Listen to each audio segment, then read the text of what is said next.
Now today we will learn in class 9th some numerical based on Pascal law and the pressure and thrust relation. So number 1, a hammer. Hammer means hatauda exerts a force of 1.5 Newton. This is F on each of the two nails. दो nail हैं A और B. The area of cross section मतलब tip की जो मोटाई है of A is 2 mm square while that of B is 6 mm square.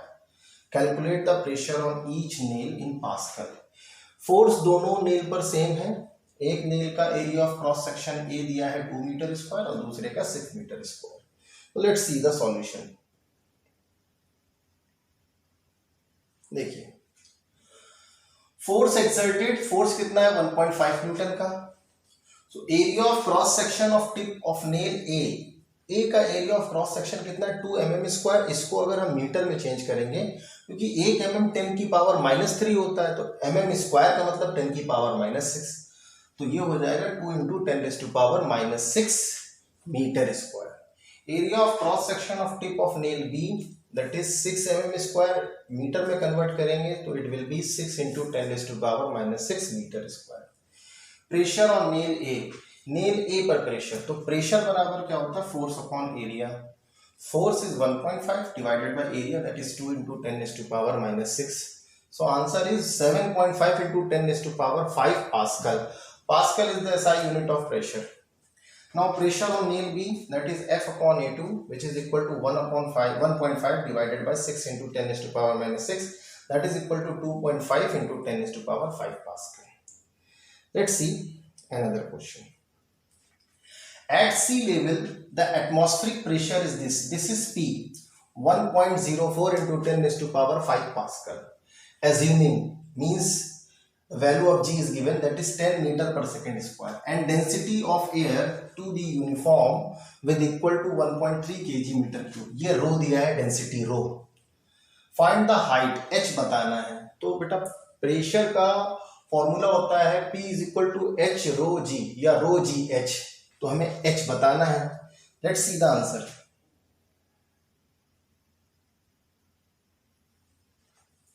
C atmospheric pressure P is equal to 1.04 into 10⁵ Pascal. Acceleration due to gravity given 10 meter per second square and density rho is given 1.3 kg per meter cube. Let h be the height of the atmosphere. तो relation क्या होता है pressure is equal to h rho G या rho जी h. तो h को अगर हम principal बनाएंगे तो P अपॉन रो जी आ जाएगा. तो h is equal to P upon rho g. P is 1.04 into 10⁵ divided by 1.3 into 10. So that is equal to ये एक्चुअल में kg नहीं, that's fine. That's 10 is the value of G. 1.3 is the value of rho. So it will become 8,000 meter. Let's see another example. At sea level the atmospheric pressure is 76 centimeter of Hg. ये दिया होता है barometer में जो mercury का level rise करता है उसकी हाइट दी होती है. If air pressure falls by 10 mm मतलब अगर प्रेशर जो है मरकरी में वो 10 mm गिर जाए Hg पर 120 मीटर ऑफ एसेंट. एसेंट का मतलब होता है चढ़ाई. अगर हम 120 मीटर चढ़ाई चढ़ेंगे तो 10 mm Hg का फॉल आएगा. 10 mm का मतलब हुआ 1 सेंटीमीटर. मतलब 120 मीटर अगर हम पहाड़ी पे चढ़ रहे हैं तो 1 mm कम हो जाएगा तो 75 बचेगा. 240 मीटर चल जाएंगे तो 2 सेंटीमीटर कम हो जाएगा तो 74 हो जाएगा. तो कह रहे what is the height of the hill. उस पहाड़ी की ऊंचाई बताइए where the barometer reach 70 centimetre. मतलब बैरोमीटर लेके किसी पहाड़ी पर गए तो वहां बैरोमीटर की हाइट 70 सेंटीमीटर ऑफ Hg बताए तो उस पहाड़ी की ऊंचाई बतानी. State the assumption made by you. ठीक, अब देखिए इसका solution. See atmospheric pressure P is 76 centimetre of Hg. Rate at which pressure falls, जिस दर से प्रेशर गिर रहा है वो क्या है 10 mm ऑफ Hg पर 120 मीटर एसेंट. 120 सेंटीमीटर की चढ़ाई पर 10 mm या 1 सेंटीमीटर का फॉल आएगा. Let h be the height of the hill, माना जहां पर हम 70 centimetre of H g measure कर रहे हैं वहां पर हाइट है एच, तो the pressure is given 70 centimetre of H g. Total fall in pressure, भाई कितना था प्रेशर नॉर्मल, दैट इज 76, पहाड़ी पर कितना प्रेशर रह गया 70, तो कितना फॉल आया 6 centimetre of H g. Now fall in pressure in is 1 centimetre of H g for every 120 metre increase in height, मतलब अगर हम 120 मीटर की ऊंचाई चढ़ेंगे तो 1 सेंटीमीटर का फॉल आएगा, तो 6 सेंटीमीटर का अगर फॉल आ रहा है increase in the height shall be 6 into 120 that is 720 metre, मतलब उस पहाड़ी की ऊंचाई कितनी होगी 720 metre. Let's see another question. At a given place, किसी जगह पर a mercury barometer records a pressure of 0.70 metre, किसी जगह पर मर्करी बैरोमीटर रीड करता है 0.70 metre of H G. What would be the height of the water column if mercury in the barometer is replaced by water, मतलब अगर उस barometer में mercury की जगह वाटर भर दें तो वाटर कितना राइज करेगा, मरकरी का राइज है 0.7 मीटर, मरकरी निकाल के अगर हम पानी भर दें तो उस जगह पे पानी का कितना कॉलम बनेगा। Take relative density of mercury that is 13.6। See relative density जो दी जाती है वो ग्राम सेंटीमीटर की डेंसिटी के बराबर होती है, मतलब the density of mercury is 13.6 ग्राम पर सेंटीमीटर क्यूब। अगर हमें इसे केजी पर मीटर क्यूब में चेंज करना है तो 10 की पावर 3 का मल्टीप्लाई करा देते हैं, so it is 13.6 into 10 to power 3 KG पर metre cube. Now see the answer.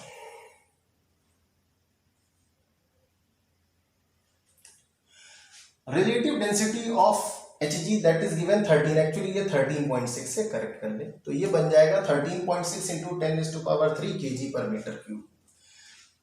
Acceleration due to gravity, G की वैल्यू हमें सबको पता है दैट इज 9.8 मीटर पर सेकंड हम लोग को लेनी होती है, मीटर पर second square. Height of the mercury column कितना दिया है 0.7 मीटर। प्रेशर का फॉर्मूला क्या होता है h rho g, so p is equal to h, mercury का कितना कॉलम राइज कर रहा है 0.7, तो ये मरकरी कॉलम की हाइट हो गई। डेंसिटी ऑफ मरकरी कितनी है 13 पॉइंट, एक्चुअली इसको करेक्ट करें that is 13.6 into 10 to power 3 और मल्टीप्लाइड बाय 9.8, इसे 13.6 लिखेंगे। जब सॉल्व करेंगे तो प्रेशर आएगा 93.3 इंटू 10 टू पावर 3, मल्टीप्लाई करके चेक करिए इसका आंसर।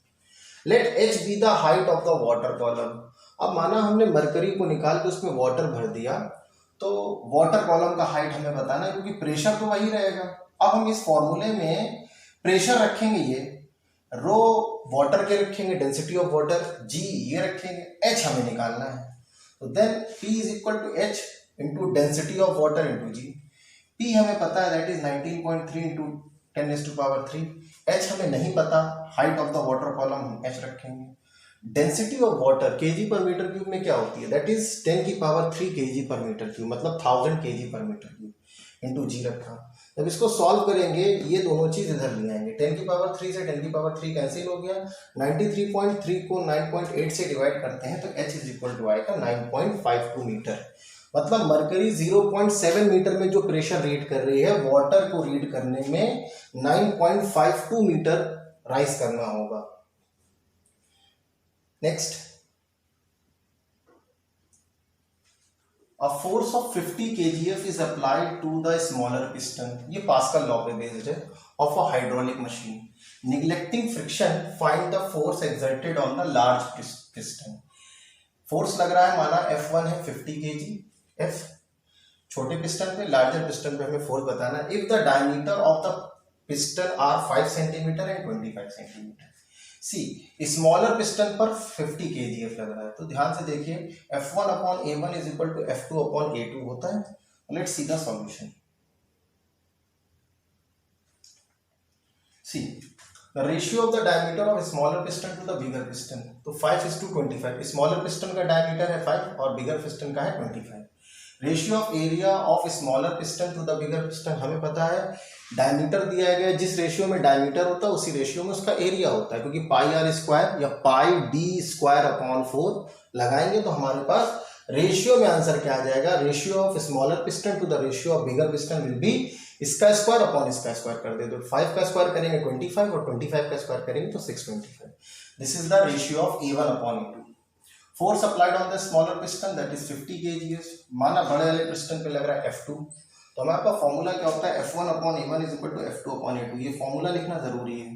तो F1 upon F2 is equal to A1 upon A2।